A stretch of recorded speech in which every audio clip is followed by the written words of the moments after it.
ناظرین، گزشتہ کچھ عرصے سے ہم نے دیکھا کہ یورپ میں اسلام فوبیا کے واقعات میں اضافہ ہوتا چلا آ رہا ہے، جس کی حالیہ مثال سویڈن میں قرآن پاک کی بے حرمتی کا افسوسناک واقعہ ہے، جس نے دنیا میں بسنے والے تقریباً 2 ارب مسلمانوں کے جذبات کو ٹھیس پہنچائی۔ آج کے اس پروگرام میں ہم انہی موضوعات کو زیر بحث لائیں گے: اسلاموفوبیا، اس کی وجوہات اور اس کے حوالے سے مسلم ورلڈ کا رد عمل ڈسکس کریں گے۔ اور اس مقصد کے لیے ہمارے ساتھ موجود ہیں نہایت ہی قابل احترام جاوید احمد غامدی صاحب۔ سر، ایک تو بہت شکریہ آپ کے ٹائم کا، سب سے پہلے تو میں آپ کا شکریہ ادا کروں گا سر۔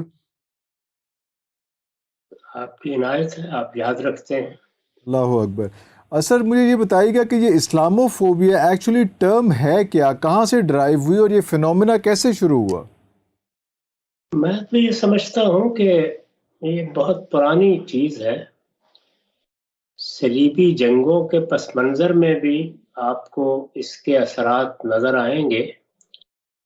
مسلمانوں اور مسیحیوں کی ایک کشمکش کی تاریخ رہی ہے، اور صلیبی جنگوں میں وہ اپنے منتہائے کمال کو پہنچی، یہاں تک کہ صورتحال بالکل تبدیل ہو کے رہ گئی، اور فلسطین پر جس نوعیت کی طاقت ہو چکی تھی، اس زمانے میں مسلمانوں نے اس کو الٹ دیا۔ چنانچہ استشراق کی ایک پوری تحریک پیدا ہوئی، اور بڑے بڑے اورینٹلسٹ نے اسلام کا مطالعہ کرنا چاہا۔ اس زمانے میں عام احساس یہی تھا کہ یہ کسی شخص کا بنایا ہوا مذہب ہے، اور مذہبی معلومات کا حال بھی یہ تھا کہ اگر آپ اس زمانے کی تحریریں پڑھیے تو یہ معلوم ہوتا ہے کہ بنیادی معلومات بھی نہیں تھی۔ تاہم اسلام ایک انحراف ہے، یہ صحیح راستے سے ہٹے ہوئے لوگوں کا مذہب ہے، یہ کوئی بت پرستی کی نوعیت کی چیز ہے۔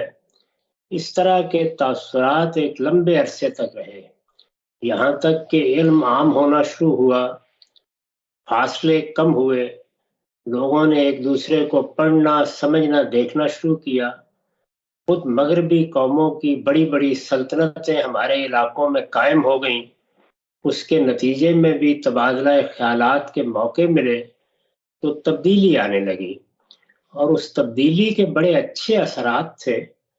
چنانچہ اگر آپ اس اصطلاح ہی کو لے لیں کہ اسلام کے بارے میں ایک خاص طرح کی وحشت، یہ کم ہونا شروع ہو گئی۔ اس وقت یہ فکری سطح کی چیزیں زیادہ تھیں، عوامی اثرات اس لیے کم ہوتے تھے کہ عوام تک بات پہنچتی کم تھی، یہ ذرائع ابلاغ نہیں تھے۔ موجودہ زمانے میں آ کر جب رد عمل کی نفسیات مسلمانوں میں پیدا ہوئی تو آہستہ آہستہ نوبت وہاں پہنچ گئی جہاں مغربی قوموں کی بعض سیاسی پالیسیوں کے خلاف بعض قوتیں ہمارے ہاں منظم ہونا شروع ہو گئی۔ اس طرح کی قوتوں نے اپنے لیے اقدامات کا ایک لائحہ عمل کیا، اور اس کے لیے ایک فلسفے کو وجود بخشا۔ اس کو جب لوگوں نے دیکھا، سمجھا یا اس کے اثرات محسوس کیے تو انہیں یہ خیال ہوا کہ تہذیبوں کی کشمکش جو دنیا میں ہمیشہ رہی ہے، وہ شاید اب اسلام اور مغرب کی کشمکش بن جائے گی۔ اس کے نتیجے میں یہ اصطلاح عام ہونا شروع ہوئی، اور اسلام سے وحشت یا اسلام کے بارے میں ایک تردد اور اضطراب، اس نے عامت الناس میں بھی اپنی راہ نکال لی۔ یہ اس کا مختصر سا پس منظر ہے۔ سر، مجھے بتائیے گا کہ یورپ اور امریکہ اسلام کو اپنے لیے واقعی خطرہ سمجھتے ہیں یا یہ کوئی انفرادی سطح پہ کوئی عمل ہو رہا ہے؟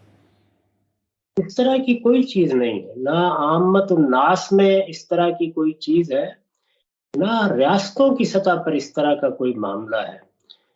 جس طرح ہمارے ہاں اگر آپ ایک نگاہ ڈال کے دیکھیں تو کروڑوں مسلمان ہیں، لاکھوں کی تعداد میں خود مغربی اور مسیحی ملکوں میں رہتے ہیں، وہ سب کے سب پرامن شہری ہیں، اپنے طریقے پر روزی کما رہے ہیں یا کچھ اس طرح کی جدوجہد کر رہے ہیں۔ ان کے خیالات، افکار میں بہت سی چیزیں قابل اعتراض ہو سکتی ہیں، لیکن عمومی رویے ان کے امن پسند شہریوں ہی کے ہیں۔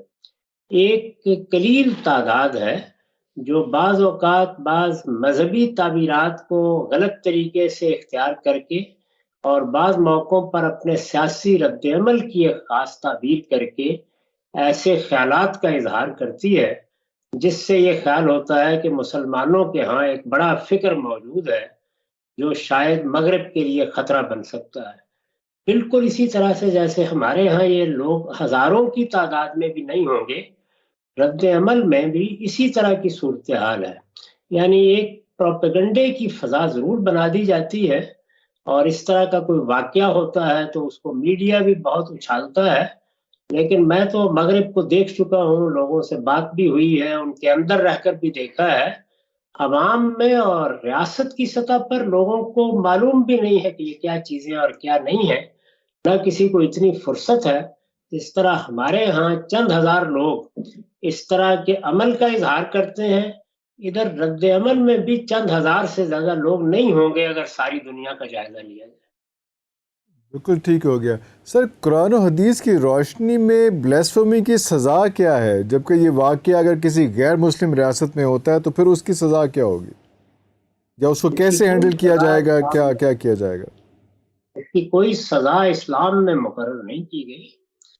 کوئی شخص اگر دوسروں کے جذبات مجروح کرتا ہے یا دوسروں کے بارے میں کوئی ہتک کے الفاظ کہتا ہے یا کوئی اور اس نوعیت کا اقدام کرتا ہے جس سے فساد پیدا ہونے کا اندیشہ ہو، تو دنیا کی سب ریاستوں کو قانون سازی کا حق ہوتا ہے، وہ قانون سازی کرتی بھی ہیں، لیکن ہماری شریعت میں اس کی کوئی سزا نہ کبھی تھی نہ کبھی ہے۔ ہمارے فقہا بھی اس کا ذکر ایک الگ سزا کے طور پر نہیں کرتے۔ سر مسلمانوں کے رد عمل کو کیسے دیکھتے ہیں، مسلمان ممالک کے رد عمل کو اسلاموفوبیا کے اگینسٹ؟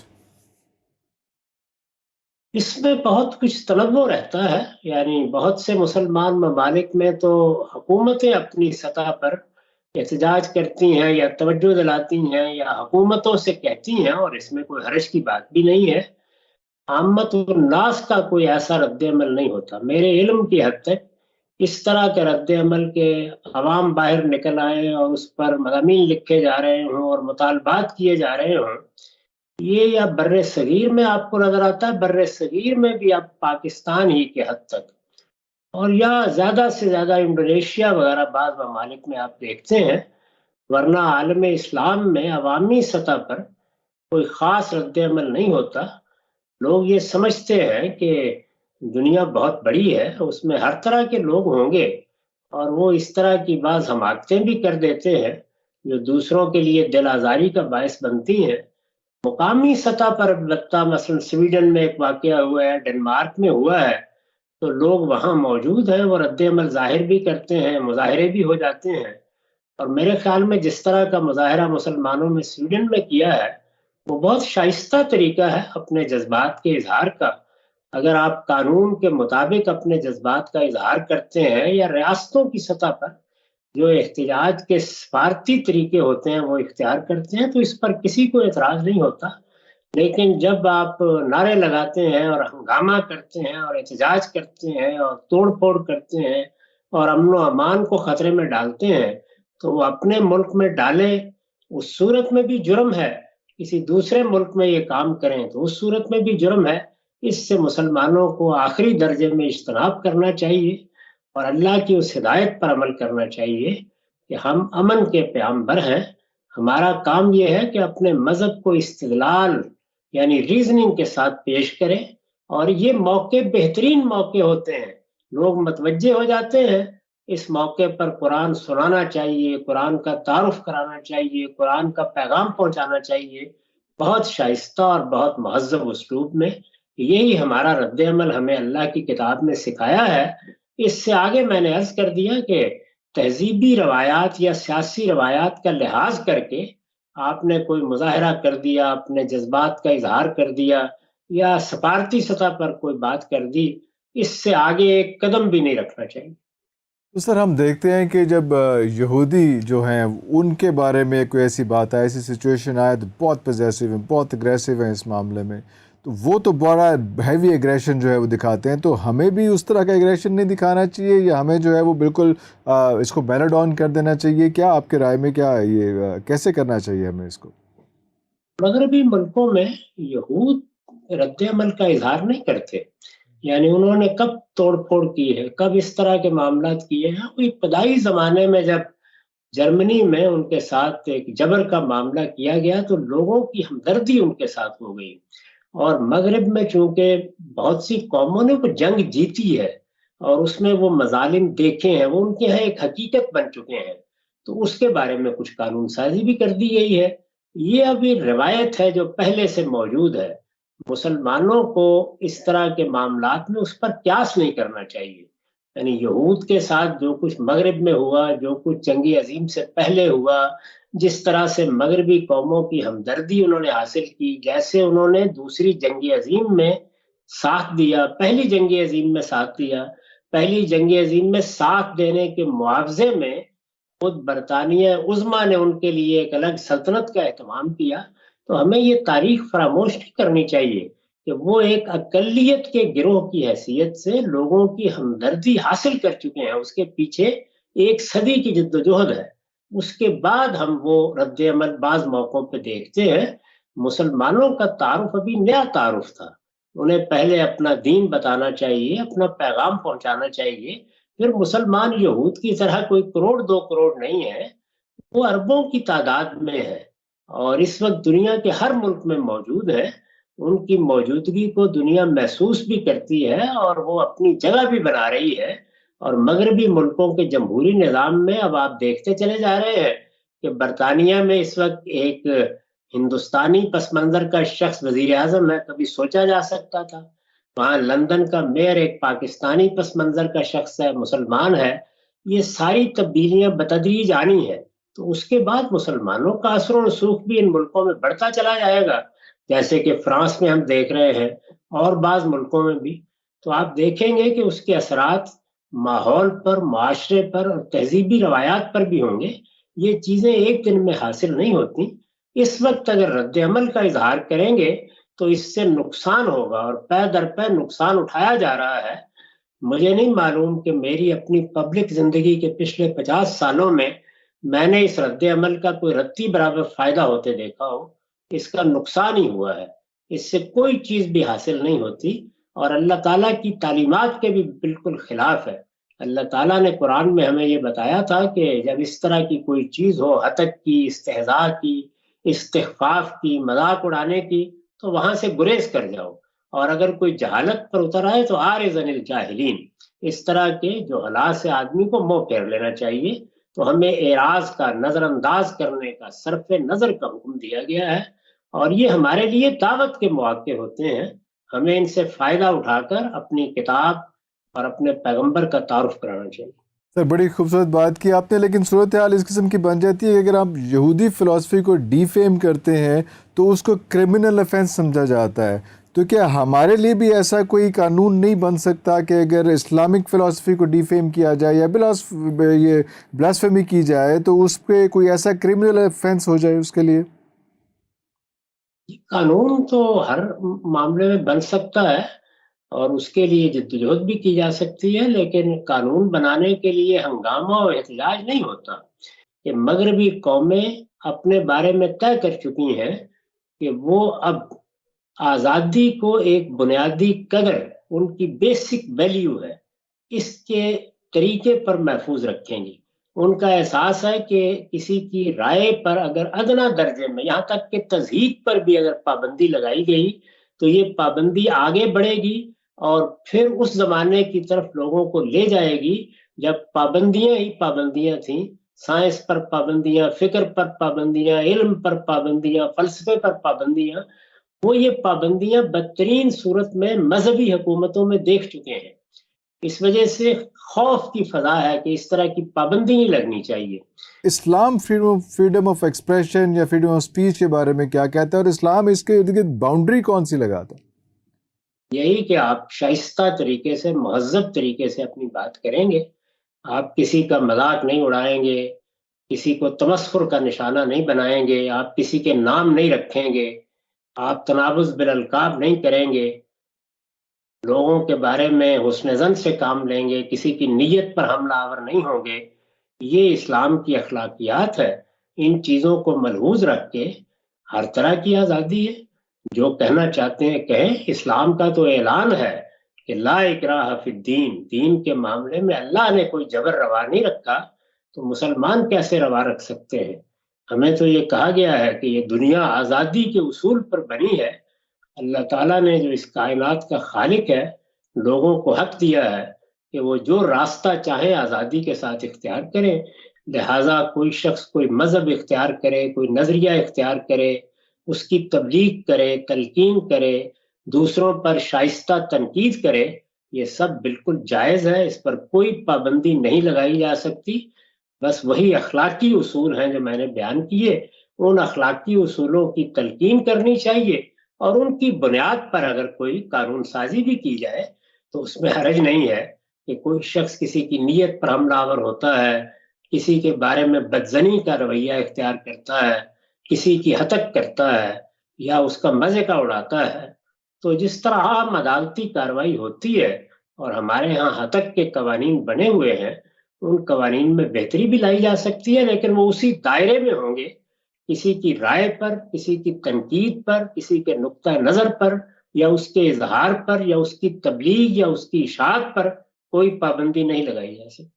آپ نے وہ پاکستان کا جو قانون ہے 295 اس کے حوالے سے بات کی، شاید تو اس میں کوئی امینڈمنٹس کی گنجائش کس طرح سے کی جائے، کیونکہ وہ بڑا کمپلیکیٹڈ مسئلہ ہو جاتا ہے۔ کیا سب لوگوں کو، سب علماء کو آن بورڈ کیا جائے؟ کیا کوئی ایسی چیز کی جائے کہ اس کو تھوڑا سا جو ہے وہ آئی ڈونٹ نو کیا الفاظ استعمال کروں اس کے بارے میں، آپ اس کے بارے میں کیا کہیں گے؟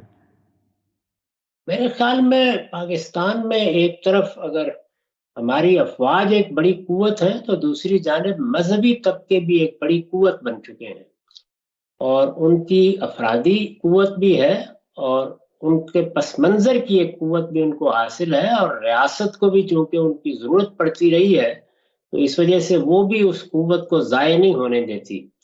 چنانچہ ایک ہی صورت ہو سکتی ہے، اور وہ یہ کہ جو فقہا کا نقطہ نظر ہے اس کے مطابق قانون سازی کی کوشش کی جائے۔ میرے خیال میں اگر اس کی جدوجہد کی جائے تو چونکہ ہمارے ہاں زیادہ تعداد حنفی نقطہ نظر کے لوگوں کی ہے، اور فقہ حنفی کے مطابق بھی اگر قانون بنا دیا جائے تو بالکل صورتحال تبدیل ہو جائے گی۔ یہ کام اگر آپ کریں گے تو میرے خیال میں حنفی فقہا کی طرف سے یا اچھے بڑے علماء کی طرف سے بتدریج حمایت حاصل ہو جائے گی۔ سر، پاکستان بطور ریاست اسلاموفوبیا کے خلاف کیا ڈپلومیٹک آپشنز استعمال کر سکتا ہے؟ امپورٹنٹ کویسچن سر۔ پاکستان ہو یا پاکستان کے علاوہ دوسرے مسلمان ممالک ہوں، اس وقت کی دنیا صرف استدلال کو سنتی ہے۔ اگر آپ جو کچھ کرنا چاہتے ہیں یا جو کچھ کہنا چاہتے ہیں اس کے لیے آپ کی ریزننگ قابل توجہ ہے تو ایسے لوگوں کو باہر بھیجیے، سفارت خانوں میں بھیجیے، وفود کی صورت میں بھیجیے، جو علماء سے، وہاں کے علماء سے ملیں، وہاں کے دانشوروں سے ملیں، وہاں کے قانون دانوں سے ملیں، اور پھر اپنا موقف بیان کریں۔ جب تک یہ فضا تیار نہ کر لی جائے اس وقت تک کبھی اوپر کی سطح پہ تبدیلیاں نہیں آیا کرتی۔ تبدیلی ہمیشہ جمہوری معاشروں میں سماجی طور پر جب آ جاتی ہے تو پھر سیاست میں اس کے اثرات نمایاں ہوتے ہیں۔ ہم الٹی گنگا بہاتے ہیں اپنے ملک میں بھی اور باہر بھی، تو اس میں سفارتی سطح پر کوئی تدبیر بھی کامیاب نہیں ہوگی۔ وہ بس ایک یوں سمجھ لیجئے کہ اپنے ملک کے عوام کو مطمئن کرنے کے لیے بعض اقدامات ہوتے ہیں۔ آپ نے ایک مراسلہ جاری کر دیا، آپ نے ایک بیان دے دیا، اس سے کوئی چیز بھی باہر حاصل نہیں ہوتی۔ باہر اگر کچھ حاصل ہوگا تو وہ ریزننگ سے حاصل ہوگا، اور اس وقت حاصل ہوگا جب آپ سماجی اداروں کو اس کا موضوع بنائیں گے یا اس کا ہدف بنا کے وہاں کام کریں گے۔ تو سر، اس سے ایک اور کویسچن نکلتا ہے کہ ہمارے جیسے معاشرے میں اسلامی ریاست کی ضرورت ہے یا قومی ریاست کی؟ اس کو ڈیفائن بھی کیجیے گا لوگوں کے لیے کہ اسلامی ریاست اور قومی ریاست کا کانسیپٹ کیا ہے اور ڈفرینس کیا ہے اس میں؟ میں اس میں ایک اضافہ کروں گا، یعنی قومی ریاست، اسلامی ریاست اور مذہبی ریاست، ارے یہ تینوں بالکل الگ الگ چیزیں ہیں۔ اچھا، پاکستان ایک قومی ریاست ہے، وہ پاکستان قومی ریاست کی حیثیت سے بنایا گیا تھا۔ پاکستان کو بنانے والوں کے سامنے ایک قومی ریاست ہی کی تشکیل تھی، اس وجہ سے پاکستان میں ہم کوئی تبدیلی کریں گے ورنہ وہ ایک قومی ریاست ہے اور رہے گا۔ موجودہ زمانہ قومی ریاستوں ہی کا زمانہ ہے۔ قومی ریاست کا مطلب یہ ہے کہ ایک جغرافیے میں جو لوگ رہ رہے ہیں انہوں نے اپنے نظم ریاست کو آزاد کر لیا ہے، یعنی ایک الگ ریاست بنا لی ہے۔ وہ نظم ریاست کی حد تک تو الگ ہے، لیکن ان میں رہنے والے لوگ وہ مسلمان ہیں، ہندو ہیں، وہ بدھ ہیں، وہ مسیحی ہیں، وہ گورے ہیں، کالے ہیں، ان کی کوئی ثقافت ہے، وہ سب برابر کے شہری ہیں۔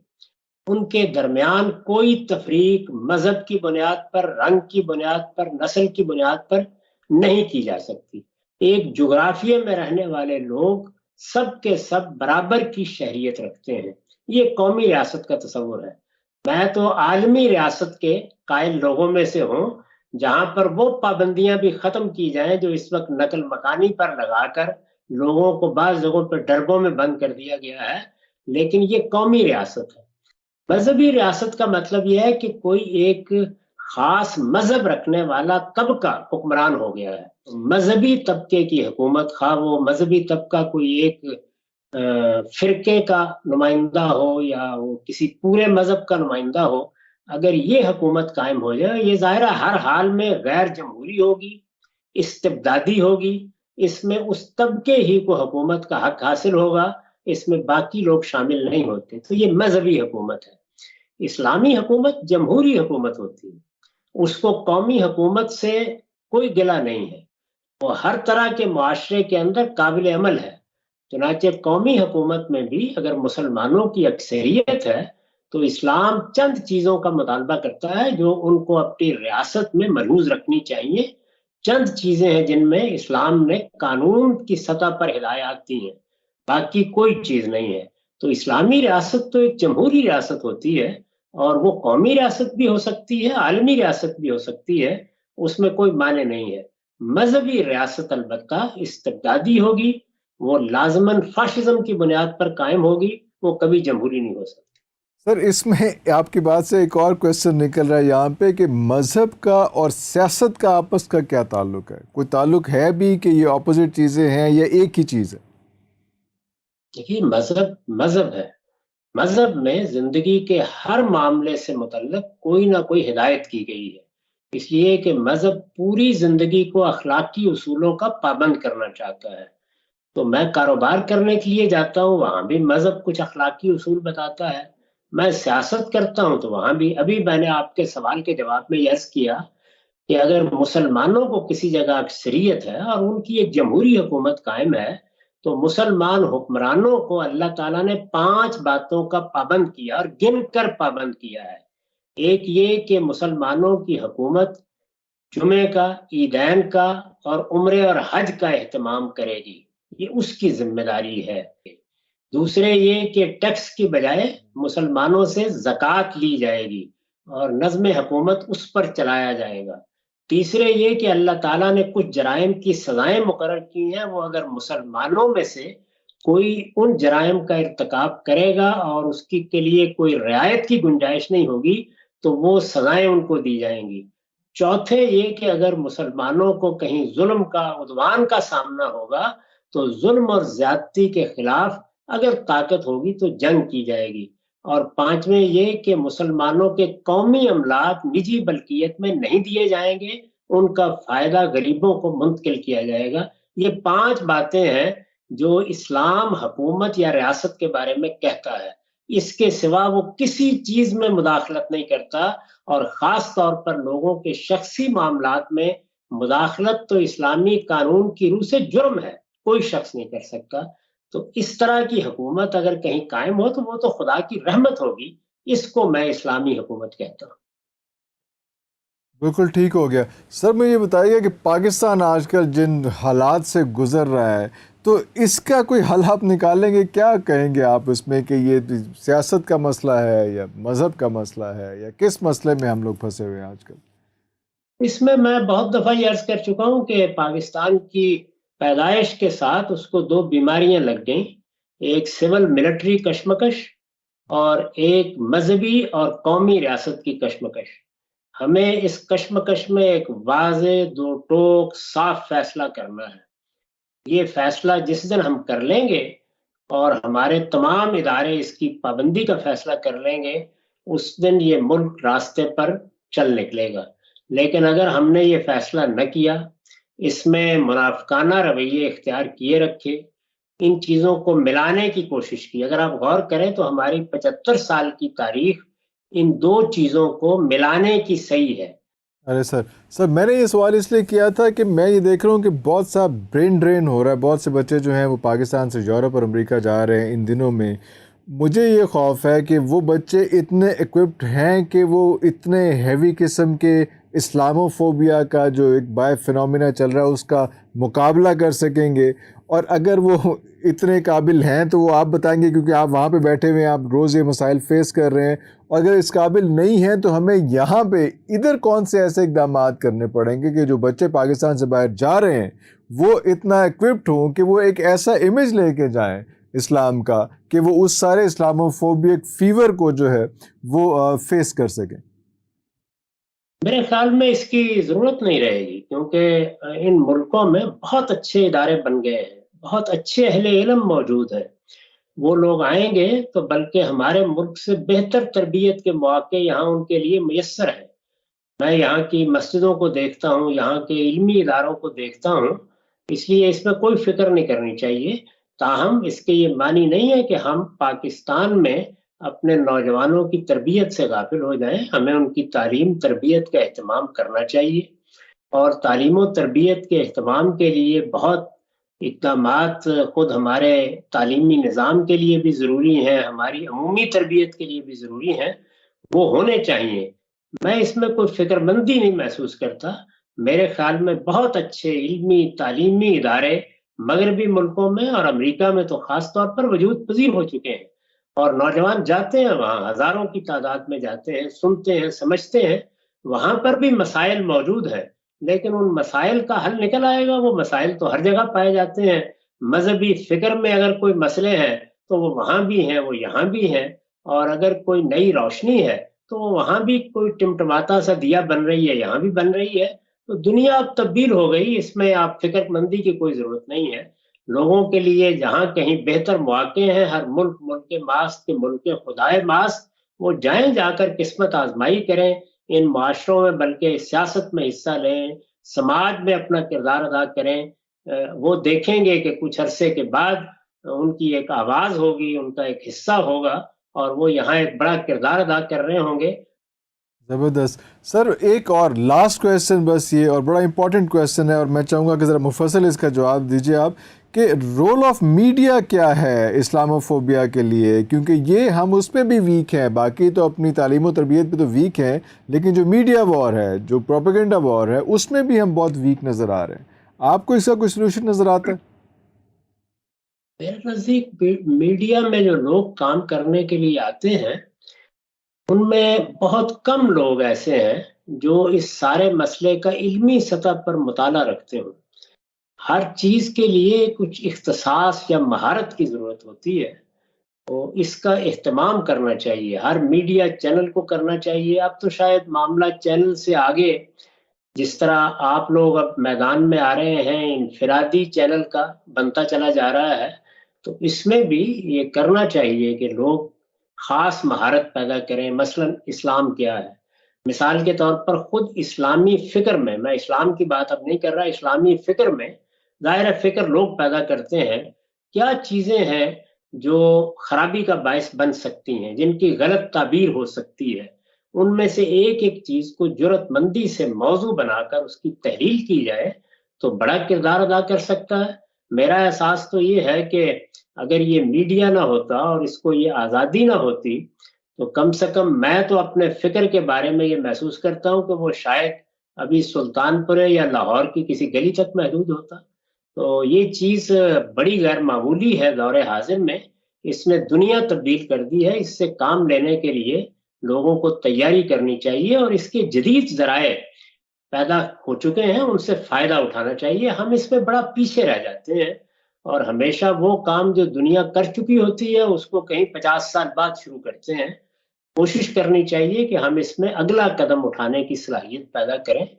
اور میرا خیال ہے کہ ہر چیز اپنی جگہ پر ایک خیر ہوتی ہے بشرطے کہ ہم فیصلہ کر لیں کہ ہم اسے خیر کا رخ دیں. بالکل ٹھیک ہو گیا. بہت شکریہ گاندھی صاحب آپ کے ٹائم کا. انشاءاللہ گاہے بگاہے آپ کو دوبارہ زحمت دیتے رہیں گے.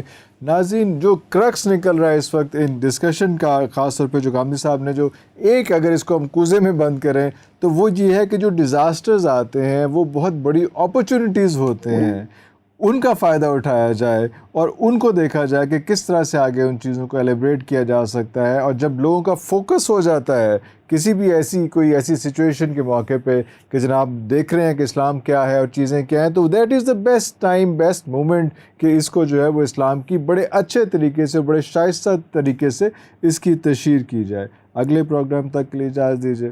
اللہ حافظ.